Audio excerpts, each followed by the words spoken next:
Sejam bem-vindos. Estamos iniciando hoje um novo projeto do Escritório Contábil, Estilo Gestão. E é o nosso podcast, Estilo Cast. Eu sou a Daniele, Vivian, Sueli, minha sócia, e a Thaís, que é a nossa convidada especial de hoje, nossa parceira, advogada, especialista em Direito Civil, de Patrimônio e Família. Seja bem-vinda, Thaís. Muito obrigada, Dani. Muito obrigada, meninas. É uma grande honra participar dessa estreia, desse projeto de vocês. E aí aproveito a oportunidade de agradecer esses anos todos de parceria, de confiança, de trabalho e de tantos momentos lindos, né? E emocionantes e de muita luta, né? Que nós vemos juntos. Bacana. Então, esse projeto é justamente para trazer parceiros, profissionais, clientes que têm história, que têm conhecimento para agregar, né? Para tratar de assuntos que são importantes para todos os empreendedores. E eu acho que é de comum acordo aqui que todos os empreendedores, eles empreendem por dois motivos. Ou seja, por opção, porque é o sonho dele ter aquele negócio, ou por necessidade. Mas ambos têm um ponto-chave, que é justamente a construção de patrimônio, que é o nosso tema de hoje. E pensando em construção de patrimônio, a gente entende que aqui no Brasil, a ideia de construir inicia justamente com o MEI, porque é a maneira mais fácil da gente fazer isso hoje em dia. Sendo que o MEI ele tem as suas peculiaridades, né? Então, a gente quer entender um pouquinho de você, Thaís. Aqui no Brasil temos mais de 15 milhões de MEIs. Também fala-se muito, tem uma crença muito forte sobre a questão da separação do patrimônio, que uma vez que você abre um CNPJ, aquele CNPJ está blindado, né? Não vai interferir nos seus bens pessoais, nas suas coisas. Então, a gente quer entender se essa crença é verdadeira, se realmente existe uma proteção do patrimônio, pensando assim, especificamente no MEI, que é a porta de entrada de todo empreendedorismo. Então, Dani, assim, pensando nessa crença de forma única, olha, o CNPJ, ele protege o patrimônio, né, seja da pessoa física ou o patrimônio ali do CNPJ é protegido? Sim, desde que sua empresa seja uma empresa do tipo limitada. Agora, o MEI, ele é uma empresa que mistura ali as pessoas, a pessoa física e a pessoa jurídica. No final do dia, o que isso acontece? Não existe proteção. Então, se eu, como pessoa física, tenho ali alguma dívida ou, enfim, pretendo proteger ali o meu patrimônio e penso em usar o MEI para isso, não vai funcionar. Por quê? Porque se a minha pessoa física possui alguma dívida, o CNPJ vai ser atingido e vice-versa. Então, a gente tem que ficar muito, muito atento, porque cada caso é um caso. Então, às vezes, o empreendedor pensa olha, vou abrir aqui a minha MEI, vou realizar o meu sonho, ou vou ganhar dinheiro para isso. E aí não vai confundir as pessoas, né? Porque é um CNPJ. Só que não. Se for uma MEI, não tem nada protegido. Então, por isso que é sempre importante, que a gente sempre recomenda. Consulte um advogado, consulte o seu contador, para entender qual que é o tipo de empresa que se adequa à sua necessidade, aquilo que você quer. Porque senão, de repente, você tá ali super tranquilo, empreendendo, trabalhando, e aí sofre uma surpresa. E aí, quando tem essa surpresa de que, tipo, uma dívida, seja do CNPJ, seja do CPF, tá sendo... se misturam ali, aí a coisa não tem como a gente resolver. Então, não. O MEI não existe, não divide, né, essa questão patrimonial do CNPJ, né, enfim. Então, é importante que tenha essa atenção. E aí, a Sueli tem uma história, né, que aconteceu, que chegou até ela, lá do escritório. Sim, né? O MEI, quando ele surgiu, muitas pessoas abriram a empresa, que talvez as pessoas nem entendam que realmente é uma empresa, né? Foi falado muito sobre os benefícios do INSS, auxílio-doença, aposentadoria, e existem muitas outras regras. E uma questão muito importante é essa do MEI, ele é uma empresa individual onde vincula totalmente o CNPJ com o CPF. Então, o cliente, chega uma cartinha na casa do cliente da Secretaria do Estado. É do Estado, né? Hoje, no Brasil, tem o federal, o municipal e o estadual. E a Receita Federal, que é o MEI, né, o tributo federal, chegou essa cobrança do Estado. Então, deu uma, né, a gente acabou ali O sem Estado entender. querendo, né, Sem aproveitar entender ali. o que estava acontecendo. Então, tinha essa dívida que já passou, já estava no outro dívida ativa. E foi visto que ele tinha um veículo no nome dele. Então, esse veículo foi bloqueado. Ele não conseguia vender, não conseguia fazer nada, enquanto não quitar essa dívida, que aí foi investigar, é uma dívida do MEI, né? Porque quando abriu, por mais que você não utilize o seu CNPJ, hoje a gente tá falando do MEI, né? Mas isso abrange a qualquer tipo de empresa. Existem as obrigações, né? A partir do momento que você abre uma empresa, mesmo sendo MEI, você tem obrigações a seguir. E uma delas é pagar a guia do imposto e tem as declarações anuais. Então, não faz a declaração anual, gera multa. Não paga a guia vai acumulando. Então, a pessoa abriu o MEI lá dela de 2019. Então, 2019, 2020, 2021, 2022, 2023. R$70 que somou todos esses anos, mais as declarações. Sim. Aí vai ver, tem uma dívida de 15, 20 mil reais. Aí, e nunca utilizou. Então, na verdade, foi uma pessoa que abriu uma MEI, né, um CNPJ lá atrás, anos atrás, achou que nunca iria interferir na vida dela como pessoa física, e esqueceu o assunto. Um belo dia, chegou ali uma cartinha de cobrança, de protesto, enfim, falando, olha, você tem uma dívida, e aí a pessoa sequer se lembrava, né, pelo que... Sim. E aí, vocês fazem aquela pesquisa e descobre que, na verdade, era uma dívida do CNPJ MEI, Sim. que aí a Receita, vinculando isso, descobriu que existe um patrimônio e bloqueou o patrimônio. Sim. Então, é isso que as pessoas precisam ficar muito atentas, né? Porque o tipo societário, né? O tipo societário da empresa, a gente tá falando de MEI, mas também existe a empresa individual, do empresário individual, que é um tipo societário, a limitada, e aí a limitada faz essa separação, mas a empresa individual, ela é igual à empresa MEI, né? Que o MEI tem o tipo de tributação, MEI, Simples Nacional, lucro presumido, lucro real, é uma coisa.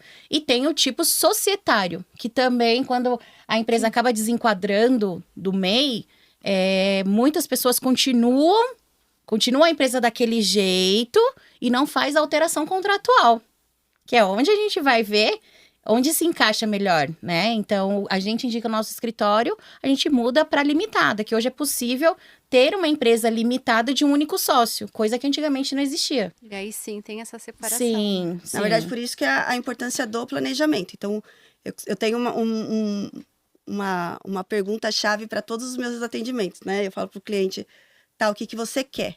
Então, na contabilidade é a mesma ideia, né?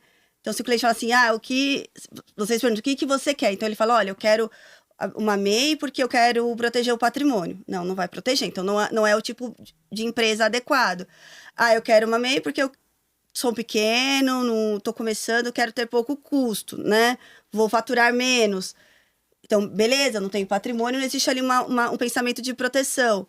Então, assim, cada caso é um caso. Então, se você procura uma assessoria adequada para entender qual é a sua necessidade, para englobar ali, né, o ponto de vista jurídico, né, o ponto de vista contábil, é o que vai te trazer proteção, e não a crença popular e o que as pessoas costumam dizer, porque aí você acaba acreditando numa história que não é real, e aí um belo dia acorda com uma surpresa, né?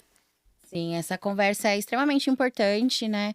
Hoje se vende muito a abertura de empresa rápida e fácil e tal, mas é necessário, porque o cliente ele sempre chega querendo a opção mais barata. Sim. Então, a empresa individual, ela é uma empresa que entende-se que é uma empresa pequena, então, o custo da abertura da empresa individual de uma empresa limitada, as taxas são menores. Só que, e o que isso vai implicar no futuro? Sim. Tá. E aí tem aquela coisa, né? Vamos entender que o empreendedor, ele está querendo construir patrimônio. E aí, pensando nisso, ele não constrói um patrimônio somente para ele. Geralmente tem uma família envolvida, né? E aí, pensando em família, casos de família agora. Mais legal. E aí, se eu sou MEI, né? Não tenho sócios, uma vez que sou MEI. No caso de um homem, uma mulher, tem esposa, marido. esse marido tem direito à metade de tudo que se ganha nesse mês? De novo, depende. Depende porque, assim, o que vai determinar se o seu cônjuge ou companheiro, no caso da união estável, né, que também influencia, tem direito ou não, é o seu regime de bens. Então, qual que é a pergunta-chave? Eu tenho um companheiro, eu sou casada. Qual que é o seu regime de bens? Eu tenho a comunhão parcial de bens, eu tenho a separação total de bens, eu sou casado pela comunhão universal de bens. É a primeira pergunta. A partir daí, a gente vai entender. Então, vamos lá, um exemplo mais comum aqui, nível Brasil.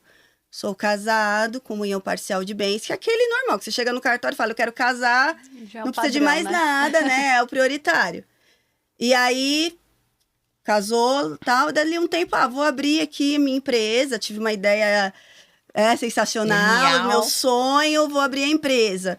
E tá ali trabalhando, um belo dia, né? A parceiro, então, não quero mais. Vai ter direito? Vai. Metade. Mas Por quê? ela não fez nada, ele não fez nada. Eu lamento, mas vai ter. Então, assim, se casou pelo regime da comunhão parcial de bens, e aí abriu essa empresa depois do casamento, tem direito. Não, Thaís, mas aí a gente casou pela separação total de bens, ou seja, o que é meu, o que é dele. Então não vai ter. Não, mas eu abri o MEI, ou o CNPJ, antes do casamento. A gente analisa a questão do regime de bens, que é quem vai mandar em tudo. E aí a gente vai analisar depois disso como os detalhes. Por quê? Então vamos pensar que você casou pelo regime da comunhão parcial de bens e tinha já uma empresa antes. Mas essa empresa cresceu durante o casamento. Era uma MEI e transformou. Então, e aí? A outra parte vai ter direito? Vai. De quanto? É uma boa pergunta. E é aí que entra a falta do planejamento, que vocês não conversam, vocês... o casal ali foi crescendo, estava junto. É lógico que ninguém casa para separar, Uhum. mas, assim, começa uma disputa, acaba indo para o judiciário, porque, assim, a pessoa do outro lado tem direito, e moralmente falando, eu concordo. Uhum. Porque o cara, você casa com uma pessoa que tem uma MEI, de repente vira uma limitada, enfim, né? Ali Gigante, né? Sim. grande, e você não vai ter direito só porque o CNPJ começou antes do casamento, e aí durante todo aquele tempo você tava ali junto, batalhando, às vezes trabalhando dentro da empresa. Sim. Então, aí começa aquelas questões, né? Como que vai dividir, quanto que vale a empresa. Porque não dá para você avaliar só as cotas sociais, a gente sabe que as cotas... né? Mas se baseia mesmo no capital social da empresa? E quando abre uma empresa no nome de outra pessoa? De um familiar? Vou colocar no nome da minha esposa. Que eu não posso abrir porque o meu nome tá sujo. E Primeiro aí que vai a gente- separar de quem é a empresa? Então, Moralmente falando. Aí é casado com separação total de bens. Vamos piorar a situação. Nossa ela Senhora. não sabe brincar, né? Mas no final das contas, se a gente é casado, né, comunhão parcial de bens, chegou a abrir uma empresa, mesmo assim eu consigo deixar de partilhar essa empresa se eu tiver me protegido de alguma forma?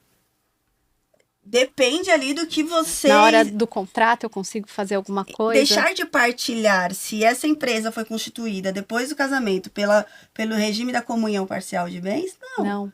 Mas você pode, de repente, você vai abrir uma empresa e mudar o seu regime de bens. Então é o único jeito. Claro que você vai mudar o regime de bens. Depois que é casado, é existe. possível? É possível. Só que você faz um Interessante. processo, né? Não é simplesmente chegar no cartório e falar, olha, quero mudar meu regime de bens. Não é assim. Mas é possível, é uma possibilidade. Enfim, de novo, cada caso é um caso, a gente tem que entender o que o cliente quer. E aí aplicar a lei e as possibilidades dentro do que o cliente quer para chegar ali, se não no que ele deseja, ao máximo. Mas aí falando lá do nó que a Sueli falou. Então vamos pensar no seguinte. É um casal, né? Tem uma sociedade, tá no nome da sogra. Mais ou menos isso. Pode ser, vamos colocar então o nome A da sogra, né? Porque a Tem. sogra nunca é muito bem vista, né? Então vamos lá na sogra. Isso é fraude. Legal. Mas aí você vai chegar lá no momento do divórcio e fala, Thaís, olha, eu sou casada, a gente tem uma empresa, só que a empresa está no nome da minha sogra, e agora? E agora que a gente prova a fraude e coloca ela na partilha de bens. Como que eu vou provar a fraude? Com prova. O que é prova? Tudo. Quem que é conhecido como dono da empresa ali dentro e para os clientes? Quem que cuida? Quem que assina cheque? Enfim, tudo é prova. Eu acho muito interessante que os clientes falam assim, mas o que eu posso usar de prova? Gente, qualquer coisa hoje em dia é prova. Testemunha, foto, WhatsApp, tomando os devidos cuidados. Câmera da empresa, abrindo e câmera fechando. da empresa, câmera da rua, documentos que assinam. Gente, tudo é prova. Então, assim, é muito importante se planejar, entender aquilo que você quer para você, ou do outro lado, né? Pensando no pior cenário sempre para se proteger e não achar que vai ser tudo lindo o resto da vida, porque um dia você pode ser surpreendido. E aí, nesse momento, a única coisa que a gente, como advogado, pode falar para a pessoa eu sinto muito, você casou nesse regime de bens, você... Não, eu entendo moralmente, eu te apoio, eu gostaria de poder te ajudar, mas às vezes não é possível porque não houve um planejamento, uma conversa, não houve uma previsão antes. Então, quando a gente fala em dinheiro, em patrimônio, em empresa, a gente tem que colocar um pouquinho de lado o sentimento e pensar ali no futuro e se organizar da melhor forma possível, porque senão fatalmente uma das partes pode sair prejudicada. E hoje em dia eu vejo bastante, assim, que dá tanto trabalho, né? Em vez de fazer tudo certinho, que a gente sempre está orientando para os nossos clientes, ter os documentos em dia, ter o contrato realmente real do que é a empresa, para depois não ter esse tipo de problema. Que, né? Olha que trabalho que dá para resolver uma coisa que tem todo um jeito. Então, hoje em dia, eu vejo que tentam dar muito jeito nas coisas para tentar burlar o sistema e acaba virando um trabalho ainda pior, né? Sim. Na questão dos seus bens, aí tentando segurar tanto seus bens e no final acaba sendo prejudicado. O que eu vejo, assim, normalmente é que as pessoas, elas tentam economizar, por exemplo, em tributação, quando faz uma declaração de imposto de renda fora ali da realidade. Ela tenta economizar quando não consulta um advogado antes de fazer o casamento, escolher o regime de bens mais adequado. Ela tenta economizar ali de várias formas, sem pensar nas consequências disso. Então, às vezes, sai mais caro você economizar ali naquele pouquinho do imposto, naquele pouquinho, do que você sofrer ali a consequência disso. Então, por exemplo, eu tô casada e aí... existe ali uma empresa que é o patrimônio do casal, mas a cota de sociedade é aquele valor mínimo, que você chegou na hora de abrir a empresa e falou pro contador, olha, põe o mínimo possível, porque eu não quero gastar muito. Ou então, aí na hora de fazer a declaração de imposto de renda da empresa, você fala, olha, põe o mínimo possível, porque eu não quero gastar muito, quero economizar. E aí depois, quando você tem que auferir um valor daquele patrimônio, fica muito complicado, porque como que você vai auferir um valor? Então você vai olhar contrato social para ver o valor das cotas, você vai olhar a declaração de imposto de renda para ver o patrimônio daquela empresa. E aí? Fica difícil, porque você tem números ilusórios. Nada foi E aí, real, como né? resolve? O que você vai resolver? Você vai entrar na justiça e vai pedir uma perícia. Perícia é cara. Pagar um profissional, né, pra fazer um Isso. laudo. Sim, até teve um caso no escritório de separação e tava no nome da esposa.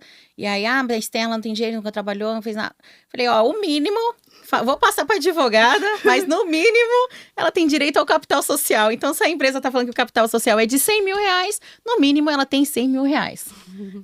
E aí, assim, né? Você tá falando de uma lei aplicada de forma grosseira, né? Sim. Mas assim... Tô nem falando do faturamento. O capital, é isso que eu porque vou a falar. empresa, O capital social é um número que a gente sabe que na maioria das vezes não é real. E aí existe todo o capital empresarial, comercial ali da empresa. O nome, tudo. Vamos lá. Não dá pra você chegar e falar, eu trabalhei a vida toda, ela não tem direito a nada, porque não é assim que funciona.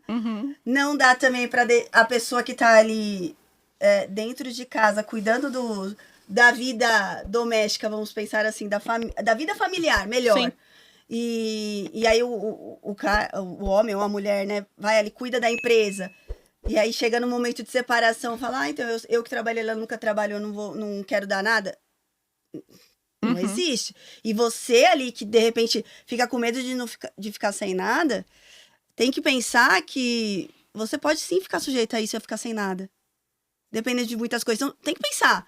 Poxa, se eu fico em casa e ele cuida da empresa, como é que eu vou me proteger? Porque se algum dia acontecer alguma coisa, eu vou pagar ali um INSS, eu vou fazer um contrato particular com ele ali para me garantir que se caso alguma coisa acontecer, ele vai se comprometer a pagar uma pensão para mim por tanto tempo. Ou eu vou cuidar da família, mas os filhos cresceram um pouquinho, eu vou estudar, eu vou ter uma profissão. Assim, a gente vê no dia a dia, no direito de família especialmente, que o homem vai, né, na grande maioria dos casos, a gente fala sempre em maioria, trabalha, constitui empresa, acha que a empresa é só dele e tal. E aí a mulher que estava ali dando todo o suporte, corre risco de ficar sem nada. E quando não, se sujeita a fazer acordos horríveis para pelo menos ter um valorzinho para recomeçar a vida. Então, de novo, patrimônio, dinheiro. Quando ele se mistura ali com o ambiente familiar, as pessoas precisam, sabe, se consultar, se informar e se precaver de todo cenário, todo o pior cenário possível, porque é difícil. Quando acontece, a gente não consegue ajudar mais. Uhum. E aí a gente tem que lembrar que a gente não tá fugindo do tema, tá? Por mais que a gente tá falando de... Sim. Entrou nos casos de Coisa lá. família, mas a gente tá falando de construção de patrimônio. Não quer dizer que o empreendedor, ele precisa ser egoísta, né? Tipo assim, vou construir só pra mim. Não, não é essa a questão. Com certeza. Mas a gente tem que fazer com que as pessoas entendam em qual realidade elas estão inseridas, para que elas possam, quem já começou, tenta organizar a sua Isso. vida, né? E quem vai começar, já pensar o que ela vai fazer, como que ela vai fazer. E saber como que funciona, né? Pelo menos ter o conhecimento. Sim. Porque hoje em dia, o que a gente fala a gente tem um sonho, pá, começa e Na depois, emoção, né? e depois desenrola. Depois vê o que faz. Uhum. Se der Mas problema, resolve, né? Se der problema, resolve. Mas às vezes se resolve, custa caro.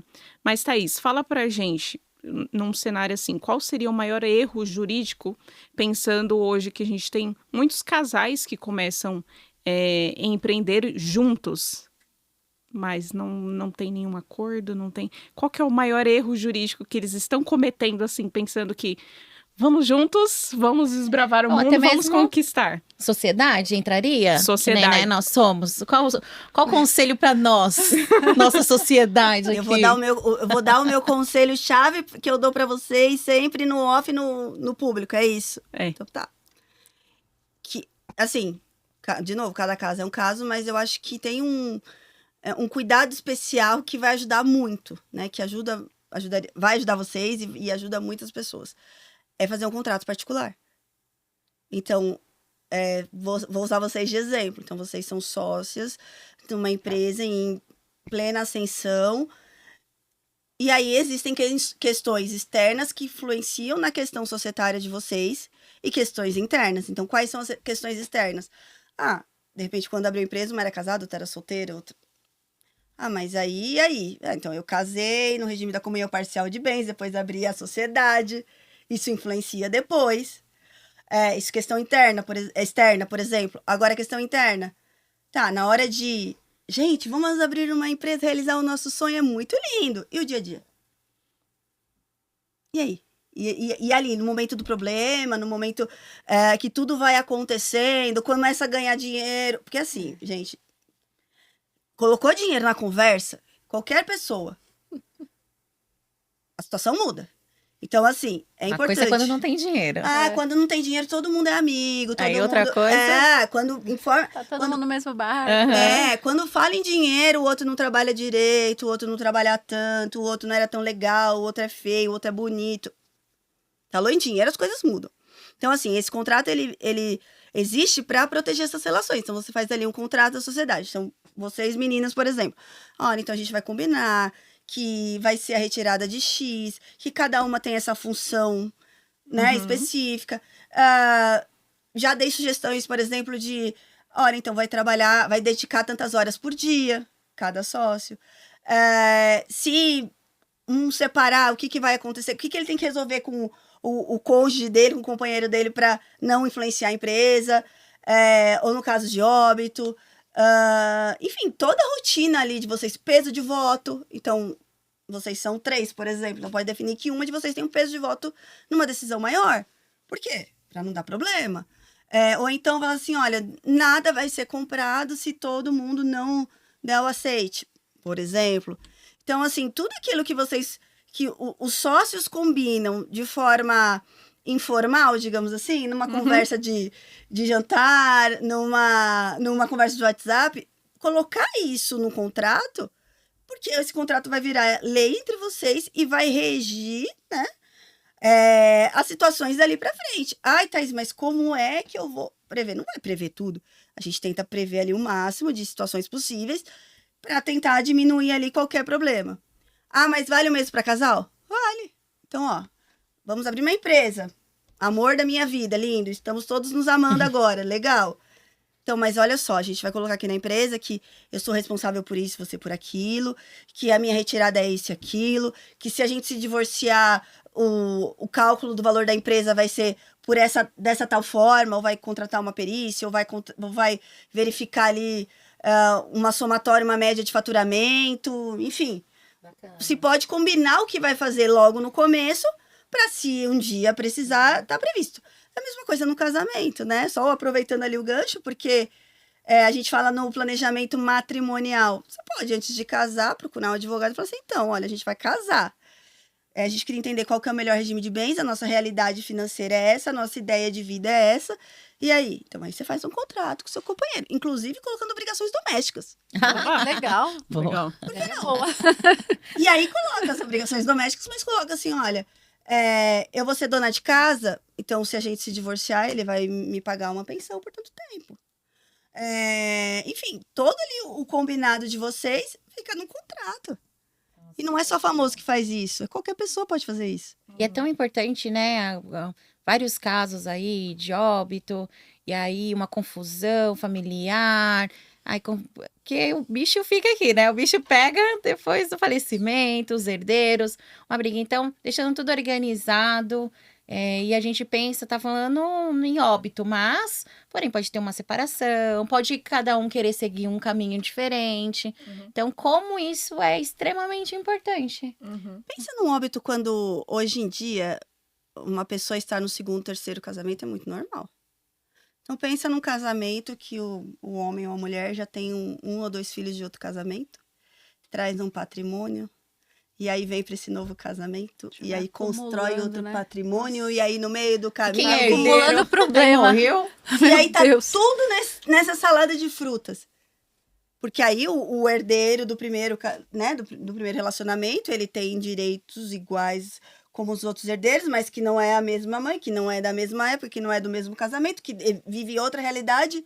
Sim, teve um caso, recentemente entrou em contato, tinha uma empresa que, na verdade, o marido que faleceu, que era o dono, mas estava no nome da pessoa, da mulher, e aí ele tinha outros filhos, e aí ele faleceu, e aí bloquearam tudo. Sei que isso já tem anos, e até hoje ela não consegue mexer no patrimônio, não consegue. E a dívida dessa empresa Só crescendo. está com quem? Tá com ela. Tá, opa, calma aí então. Ó, deixa. Deu a deixa certinha. Então vamos pensar nessa realidade aqui dele, tá? Então, uma empresa de único sócio, o cara faleceu, mas era uma empresa, vamos dizer assim, ativa. Então tem toda aquela coisa de clientes, fornecedores, funcionários, os boletos chegando. E aí, como que funciona? Qual que seria o passo a passo jurídico, assim, inicial, pensando nessa realidade aqui que aconteceu? Essa dívida que tá rolando lá, ela vai passar para alguém? Igual... Como provar, né? Porque que nem, ok, por mais que fosse um investidor, mas isso não estava comprovado em nenhum documento, e aí abriu essa empresa, a dívida tá aí. Como que ela prova que essa empresa era uma empresa de responsabilidade do falecido? Responsabilidade que não está registrada em nenhum lugar.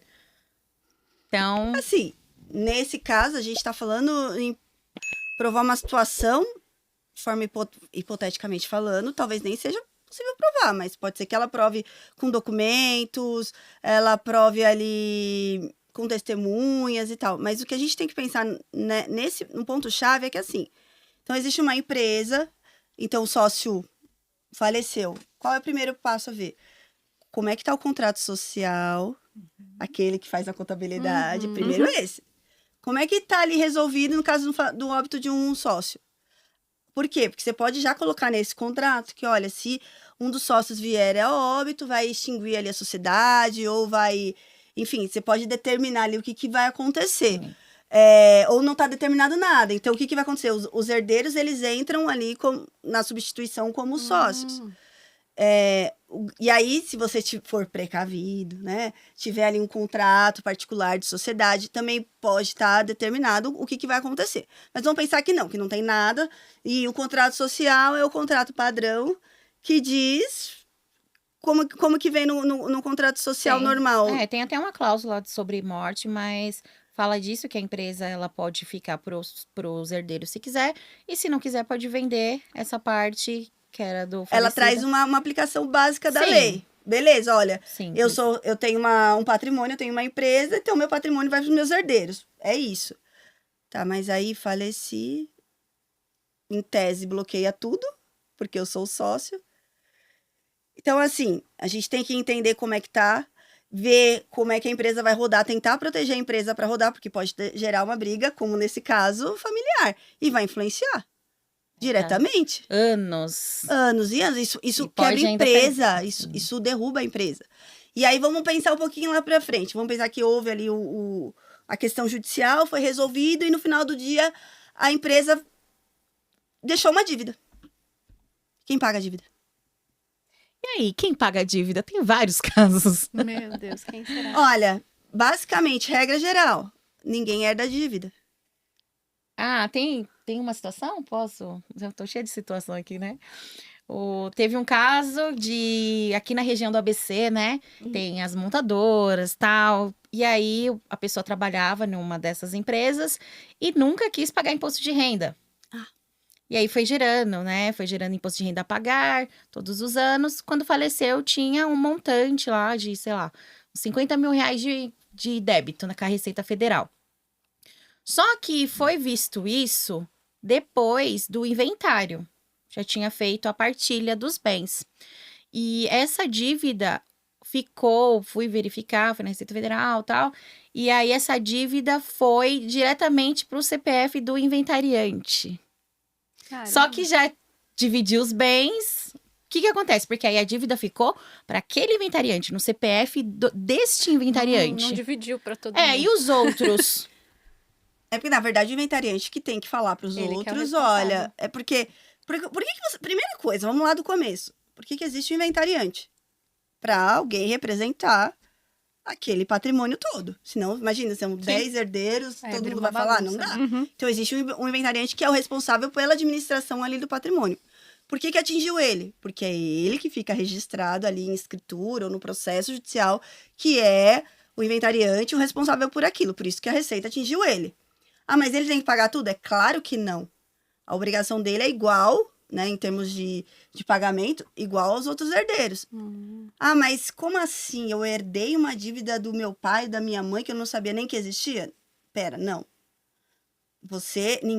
Como eu falei, ninguém herda a dívida.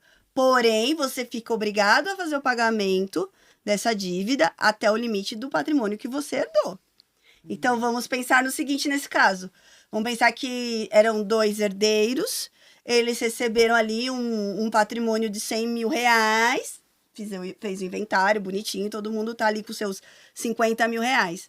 Veio a Receita e falou, opa, ele me deve o espólio, né, que é ali é a representação do falecido. Olha, você me deve 30 mil reais. Então, daquele patrimônio que você recebeu de 50 mil reais cada parte, você tem que pagar 15 cada um. Não, Thaís, mas foi ao contrário. Eu recebi 50 mil reais, o meu irmão recebeu 50 mil reais, mas a dívida é de 200 mil reais. Vou ter que pagar 200 mil reais porque eu recebi uma herança? Não. Você vai pagar 50, seu irmão vai pagar 50. E o restante?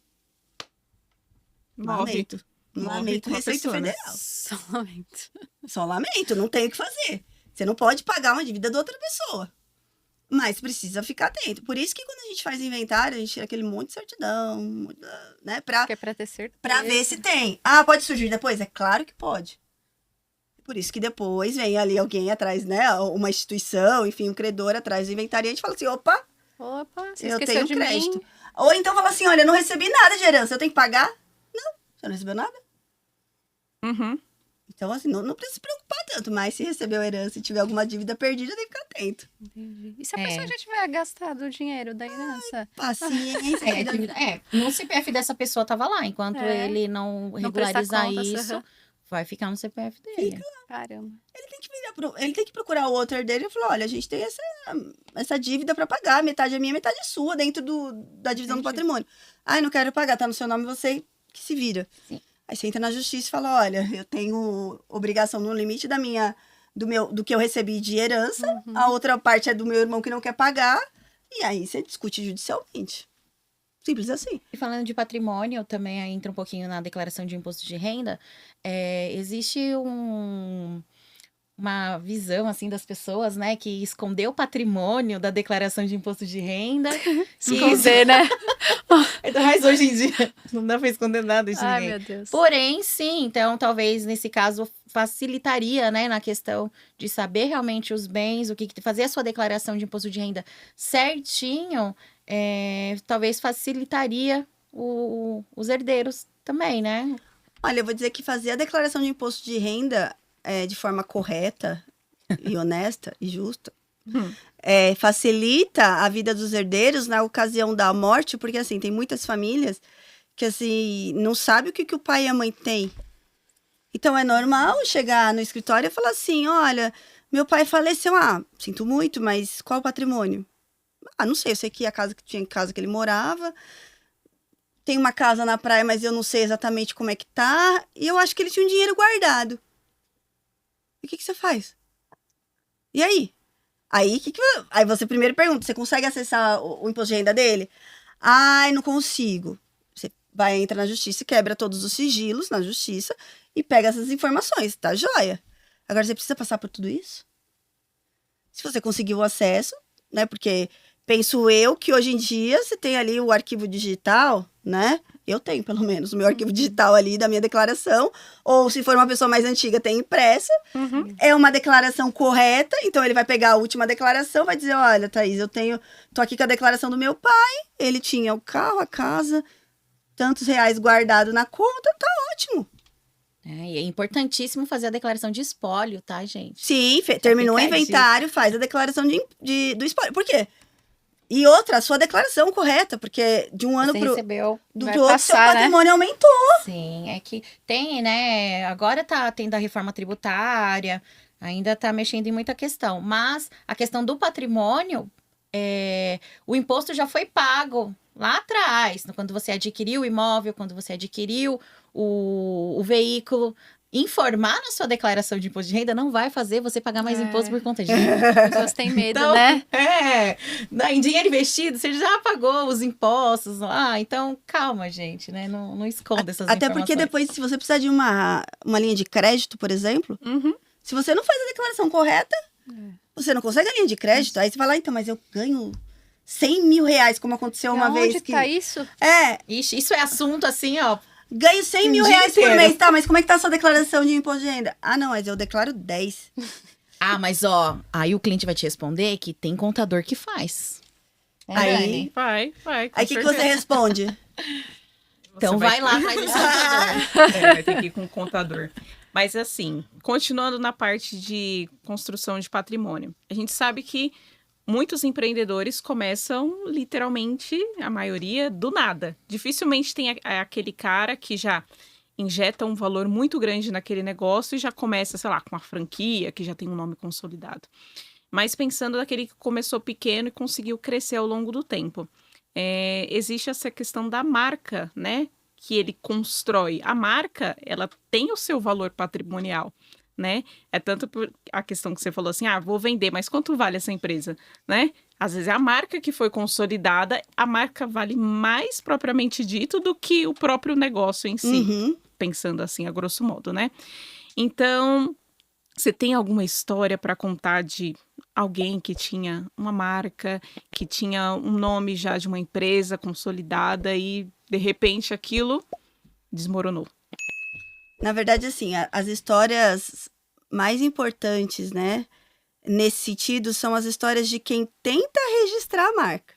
Não é nem de quem, eu tenho uma marca e aí tive um problema. Porque uma vez que você tem uma marca, você registra no INPI, essa marca é sua ali por 10 anos, você passa por todo o processo e é sua.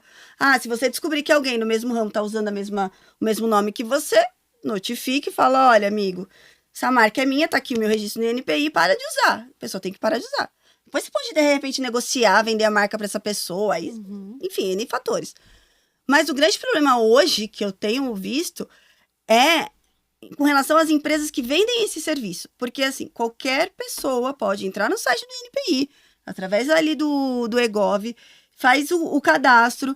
Claro que é um cadastro chato, super difícil, não é um procedimento simples. Não recomendo que se faça sozinho, mas é possível, tá? Ir lá e faz o procedimento. Você paga as guias do INPI, de acordo com o seu tipo de empresa, de acordo com o que você está fazendo, e vai chegar um momento que vai registrar a marca. Legal. Só que existem empresas que elas entram em contato com esse empreendedor, falam assim para ela, vamos registrar sua marca, super importante. Claro que é. Registre. Todos os meus clientes, para todo mundo que eu falo. Você tem empresa, registrou a marca? Não, registrei. Vamos registrar. Precisa registrar, porque você constrói uma história de anos para, de repente, em algum momento, alguém te procurar e falar, então, essa marca é minha. Eu tô usando ela, eu tenho registro dela há 1 ano. Aí você fala, mas eu tenho há 10, então paciência, vai mudar. E aí você é conhecido no mercado todo por aquele nome e você não tem o que fazer. Não existe o que fazer. Mas, né, voltando, o empreendedor vai... Aí tem essas empresas, essa empresa fala, não, tem, legal. Aí essa empresa tem um mecanismo de trabalho duvidoso, vou chamar assim. Ela fala para o empreendedor, e quem é empreendedor provavelmente vai lembrar e vai falar, já eu recebi esse tipo de ligação. Olha, a gente tem trabalho aqui, registra a marca, é importante. Então custa R$1.000. Legal. Aí você fala, legal, R$1.000, eu posso pagar. Você parcela? Parcelo. Legal. Aí você assina o primeiro contrato. Daqui a um tempo, essa mesma empresa vai ligar para você e falar assim, então, olha, nós estamos com um processo aqui do INPI, entramos numa nova fase. Que, na verdade, é inexistente, mas ela vai te falar que é uma nova fase. Nossa. Vai te custar tantos R$1.000. Tô me sentindo enganada. O último que eu vi cobrou 2.780, para ser mais exata. Aí você já tá ali naquele processo, já começou, já pagou um tanto, né? O seu processo de INPI tá rodando já, você vai falar, não vou pagar? Você pergunta de novo, quanto parcela? Nossa e paga de novo. Senhora. Aí, de repente, você um dia tá olhando, além do contrato com mais atenção, porque você não leu ali no começo, você descobre que você tem uma anuidade de um salário mínimo. Geralmente é isso que as empresas cobram. Para pagar além do que você já pagou. E aí pode ser por 10 anos, pode ser por 4, depende. Durante 10 anos Nossa pagando essa taxa anual? Tem empresa que vincula os 10 anos do registro da marca aos 10 anos da taxa anual. Aí você fala, e agora? Ninguém me falou isso na hora. Mas você assinou o contrato? Assinei. Ou seja, essa taxa ela não existe, é simplesmente criada da É um cabeça serviço, deles. né? Que eles colocam outro nome e acaba... A empresa, na verdade, ela cobra um valor pequeno inicial para atrair o cliente e dilui isso ao longo dos anos. Só que a pessoa fica presa àquele primeiro pagamento e esquece. E não presta atenção nisso. Ela só vai se dar conta quando completa o ano que a empresa fala assim, você está me devendo um salário mínimo. Isso quando ela não envolve ali em outros serviços. Então, assim, o empreendedor ele precisa ficar muito atento. Primeiro de tudo, qualquer contrato que assina. Precisa ler com atenção. Thaís, não tem paciência. Procura alguém, um advogado, alguém qualquer coisa que seja. Leia o contrato com atenção. Porque depois que está feito, não tem o que fazer. Thaís, mas não tem mesmo? Não, tem que entrar na justiça. Nesse caso, por exemplo, que a gente está em negociação do escritório hoje, fizemos reunião com a empresa e eu tô com a ação pronta para distribuir. Se a gente não chegar num acordo minimamente equilibrado, a gente vai para a justiça. Por quê? Porque imagina o caso desse cliente, por exemplo. Ele tem um contrato que ele vai ter que pagar um salário mínimo por 4 anos. Então, vamos pensar em R$1.500 de salário mínimo por 4 anos. São R$6.000. Fora os 1.000 que ele já pagou, são 7. Aí, no meio do caminho, veio esses 2.780. A gente já está em quase 10. Aí, nesse mesmo cliente, ele assinou mais um contrato. Que essa empresa fez a mesma coisa, entrou em contato e tal. Oferecendo serviço também que não tinha necessidade. Que é o registro do desenho na Belas Artes. No Belas Artes, você faz o registro da autoria de foto. Você é desenhista, você vai lá e registra a sua autoria de desenho. Não do logo, que já está registrado, vinculado com o nome da marca. Entendi. Aí, esse contrato dessa empresa era R$ 900, alguma coisa assim, e mais um salário mínimo por ano, por 4 anos. Então, Caraca. hoje, ele tem que pagar R$ 3.000. Meu Deus. Nossa. O que você faz com isso? E hoje em dia, também assim, após a abertura da empresa, assim, é um negócio muito rápido. Às vezes o cliente fica sabendo primeiro do que a gente, que a empresa foi aberta. Então, tá melhorando. Acho que a Receita Federal tá fazendo uns bloqueios para não ter acesso ao cartão do CNPJ assim tão facilitado com esses dados. Porém, no momento que sai o CNPJ, pegam o contato lá, o telefone ou o e-mail, e já começa a entrar em contato com com as empresas oferecendo serviços. E um serviço que eu vejo bastante é referente a marcas e patentes, mas também acaba acontecendo falando que já estão utilizando a sua marca, Isso faz parte meio do que golpe. obriga, né? Meio que força a pessoa. Essa empresa específica, contando bem um caso prático, o que ela fazia? Ela descobria ali a abertura da empresa. Fazia, não, faz. A abertura da empresa. Como eles descobrem, eu não sei, né? Eu sei que descobre, entra em contato com o empreendedor e é sempre uma conversa muito envolvente. Aí essa empresa fala pra você, não, vamos abrir, é importante. Gente, é muito importante ter todo mundo que tem uma empresa, que tem um nome, tem que registrar. E eu tô falando do empreendedor, eu tô falando da empresa grande, eu tô falando do influencer. Influencer que usa nome diferente, além do dele ali, ou mesmo com o dele, tem que registrar. Uhum. Porque aparece alguém ali, usa o seu nome e cria um novo... Ah, mas eu e tenho... faz o Instagram. registro. Faz o registro. E você E nunca aí mais pode usar isso. você tem que mudar o seu nome no Instagram. Ah, mas meu Instagram tem 10 anos, você tem que mudar. Ou vender, né? Porque eu sei que também que tem empresas... Ou que vende. vai ver o nome lá da Estilo, vê que tá crescendo e tal, viu que a gente não registrou a nossa Vou marca. registrar. Ele registra e depois vem vender Pra gente. Nossa, é Exato. muita E picaretagem, essa né? empresa, o que eles faziam? Ele falava com o empreendedor e aí, no mesmo período, esse empreendedor recebia ligação de outro estado dizendo que tava ali registrando aquela marca, ou seja, colocando o terror. Uhum. Aí você tá naquela situação, o que você faz? Você contrata o serviço. Você nem vai ler o contrato. Uhum. E acaba vindo também de empresas falando que é de advocacia, que o cliente tá processando, viu que tá utilizando a marca. Então acaba utilizando um Cria todo um nome. cenário. Cria todo um cenário pra contar pro empreendedor. Faz um teatro, né? E sim, de tipo, olha, você tem esse nome, mas eu tenho aqui um cliente que já usa e não sei o que. Cria todo um cenário de pânico. E aí você se sente pressionada a registrar. E aí entra nos contratos, assim, absurdos. São contratos... Gente, eu não tenho nem nome para dizer esse tipo de contrato. Então, empreendedor, a gente tá falando sobre esse golpe, né? Uhum. De registro de marca. Mas, assim, existem N N golpes. Então, assim, a gente tem que, aproveitando, né? Tem que tomar cuidado com quem atende de ligação, com o que falam. Porque, assim, existem todos os tipos de golpes. E aí, quando pega uma coisa que é tão importante pra gente, registro da marca, você acaba se envolvendo num problema ou numa dívida que não tem a menor necessidade. Sim. Lá no escritório a gente acaba pegando muito firme isso com o cliente, né? Tentando blindar o nosso cliente de alguma forma para ele não estar recebendo esse tipo de informação, mas infelizmente acaba chegando e a gente frisa muito para eles não fecharem nada, não pagarem nada, não abrir e-mail de nada. Temos aplicativos, temos várias formas de ter esse contato com o cliente, o escritório e o cliente, para ele não estar caindo nesses golpes. Na dúvida, é sempre não. Ah, tô te oferecendo serviço. Você quer? Não. Ah, você tem que fazer um pagamento. Você vai pagar? Não. Ah, não. Depois, você pega aquilo. Então, se é uma coisa, de repente, vinculada a processo, que tem muito, você procura a Thaís, você procura um advogado da sua confiança, fala, Thaís, olha isso aqui. A gente que tá mais acostumado, eu de bater o olho, eu sei quando e-mail é golpe ou não. Existem ali pequenos detalhes que a gente vê. Da mesma forma vocês. Uhum. Ah, recebi ali um e-mail, eu vou falar isso pra vocês porque é uma coisa que eu recebo. Tem uma empresa X, nem lembro o nome da empresa. Eu sei que ela manda e-mail falando que eu tô devendo O DAS, né? alguma coisa do e-mail. É um e-mail bonito, estruturado. Não, parece... falando que tem um dívida de e-mail pra acertar, pra clicar ali. Aí você entra, aí a pessoa da empresa te atende e fala, então, olha, a gente vai te ajudar a resolver essa questão do e-mail, não sei o quê. Se você vai nessa sem consultar, você tá pagando. Algo E aí, que nem de existe. novo, Algo ou você que nem nem tem existe. e-mail, ou você não tem mais e-mail, a sua empresa já mudou, Não o seu existe. contador já cuidou disso, e aí você tá ali, É. de repente, pagando uma coisa. Então tem que tomar muito, muito cuidado. Eu acho que um pouco por causa das redes sociais, né? A gente fica muito em evidência.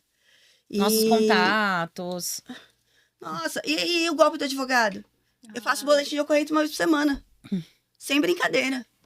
Uma vez por semana, sei lá, 6, 7 clientes que me entram em contato comigo e mandam no print dizendo, olha, eu recebi um contato falando que é você ou que é do seu escritório. Nossa, eu já ouvi essa história. Pelo amor de Deus, não. Se é um número diferente do que você está Falando que acostumado a saiu falar. o processo, que quer pagar. Ele chega num momento em que ele... Eu abusada que sou, né? Eu pedi para uma cliente, falei assim para ela, fala que... Você tá falando com o cara ainda? Tô. Falei, beleza. Fala para ele que o seu celular tá acabando a bateria, que você vai entrar em contato em outro número. Aí eu peguei outro número e falei. Porque eu queria ver até um dia. Uhum. Ele chega num nível de fazer uma chamada de vídeo contigo para espelhar sua tela do WhatsApp, para ver sua conta do banco. Caramba. Porque o que ele fez? Enquanto ele tava achando que ele era cliente, ele perguntou se a conta do banco dela tava no celular. Ele disse que precisava fazer a chamada de vídeo para ver se era mesmo ela, porque ela iria receber um valor. Nossa. Aí eu perdi a paciência, porque a paciência habita em nós, mas nem tanto. E aí eu já esculachei. É seguro fazer isso? Não, eu não recomendo que façam isso, mas eu não aguentava mais. E aí, então eu sei que é nisso. Então, receber o contato de alguém diferente, seja da contabilidade, seja do seu advogado, procura o contato habitual e pergunta. Porque 100% das vezes é golpe. E aí você vai lá, você paga achando que vai receber um dia, porque eles contam uma história linda. Nossa senhora. Eles pegam um processo que acabou e falam pro cliente que tem dinheiro para receber.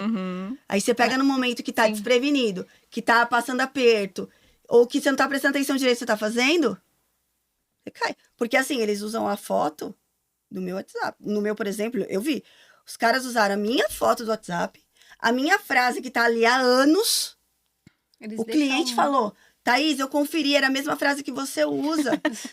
Eu só fiquei na dúvida por conta do jeito de falar. Às vezes um erro ortográfico. Eu lembro que esse era alguma coisa tipo mas e mais, uma coisa assim. Porque tipo assim, eu tinha certeza que você não ia falar isso e aí eu fiquei na dúvida. Mas assim, é muito bem feito. Então, o empreendedor que fica muito em evidência, especialmente esse que consegue fazer um movimento nas redes sociais, que é importantíssimo, tem que fazer, é essencial para qualquer pessoa, né? Que vende alguma coisa. Mas você fica muito em evidência, e aí as pessoas vêm assim com golpes absurdos, e você precisa ter pessoas de confiança para confirmar e para te ajudar, porque senão cai mesmo. Cai com, assim, lindamente. Às vezes eu olho e até eu falo, meu Deus, tá perfeito. Eu acreditaria, mas assim, a gente vai buscar nos sites oficiais, né? A gente vê ali o endereço do e-mail que está enviando para poder ter certeza. Eu costumo dizer que daí a importância de você ter um relacionamento próximo com os seus prestadores de serviços assim, mais importantes. Não vamos puxar sardinha para nós, mas já puxando. Eu acho que o seu jurídico, o seu advogado e a sua contabilidade são os seus prestadores de serviços de mais importância e mais... que tem que estar mais próximo. Afinal de contas, porque o advogado cuida da vida jurídica e o contador cuida do dinheiro, né? Porque o contador muitas vezes sabe mais da nossa vida do que a gente, né? Deveria, pelo menos. Oficialmente, né? Mas vamos falar do oficialmente. Até nos processos também, oficialmente, né? Então, se você consegue tem um profissional que que dá essa proximidade, né? Esse atendimento próximo, rápido, evita muita coisa. Por isso que eu falo, quando pega o dia, né? Porque é um dia, né?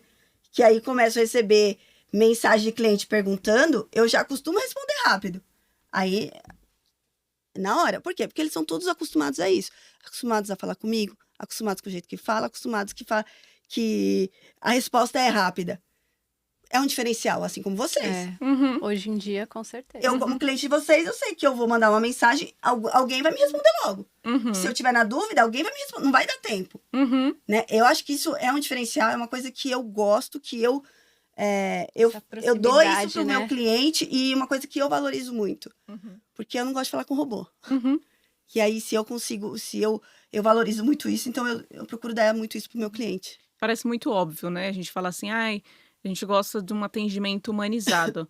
Mas a gente tá, a sociedade em si, com a tecnologia, a gente tá andando muito na contramão nesse sentido, né? Inteligência artificial, pô, facilita pra caramba. Mas Tudo tem um limite, existe a né? realidade de cada um particular. O cara me manda um áudio, às vezes, com 5 minutos, e eu tenho que ouvir o áudio todinho, construir aqui toda a narrativa que ele tá falando para poder dar uma resposta de acordo com a realidade dele. Que robô que vai responder isso aí? Nenhum. Não faz nem sentido. Então, assim, lá no escritório, assim como você sabe, e ao seu atendimento, que a gente tem essa troca, é isso, de ter algo muito próximo do cliente. Então, essa conversa, esse podcast é justamente com essa proposta, né? De nos aproximar, de trazer temas reais, trazer temas que são importantes para cada um deles no dia a dia, mas é que eles, fica naquela correria e não tem aquele tempo para poder dar atenção àquilo que é devidamente. Porque ele está na correria, porque ele precisa vender, porque ele precisa pagar o boleto dele que está chegando, tem as questões de casa, tem os problemas particulares, que seja de familiar, com doença, com isso, com aquilo. Então, assim, a ideia aqui é justamente essa. Então, teremos clientes aqui também, partilhando dessas realidades deles, das dificuldades, que é a realidade de muita gente. Teremos profissionais, assim como você. Com certeza você vai voltar, porque eu acho que tem alguns assuntos muito espinhosos, vamos dizer assim, que a gente só pode falar na frente da presença do advogado. Vai ser um prazer, eu já até aceitei. Sim, hoje a gente falou de patrimônio, né? Mas nem entramos na história de holdings, que aí ia ficar uma coisa muito complexa. Vamos deixar para outros podcasts. Vou falar, a ideia pra gente conversar. Vocês já pararam pra pensar na construção da empresa? E aí, o empreendedor geralmente é uma empresa familiar, né? E como que a gente... O mundo jurídico, né? Seja no aspecto patrimonial, o direito de família, do consumidor, quanto que envolve nisso tudo, Sim. né? E aí, que eu acho interessante também essa troca, seja do cliente conversando aqui com vocês, ou o profissional, é porque, assim, muitas vezes a dúvida ou o momento de um cliente é o momento do outro, né? Eu digo isso porque muitos clientes, assim, ali nessa proximidade, nesse bate-papo, eu ouço para trazer para ele, às vezes, ali algum exemplo de algum outro cliente que viveu, para que ele também já consiga resolver e vivenciar e visualizar maiores horizontes, né? Porque senão a gente fica ali muito vulnerável, né? Sim, mas hoje não é passado o básico, né?